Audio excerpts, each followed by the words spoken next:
Hey guys, in this video I'm going to show you how you can set the images duration at once in CapCut for PC. So it's especially for a CapCut PC. Alright, if you set the image duration manually like this, so it takes a long time.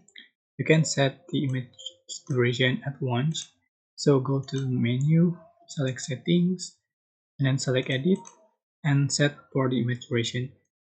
Just um, change, for example, 2 seconds, and then click save.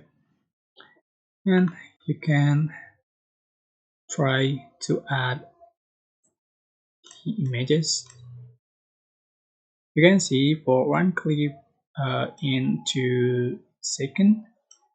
So in the same way with other clips. Alright, I hope this tutorial was helpful for you. Don't forget to like, comment, share, and also subscribe. Thank you so much for watching.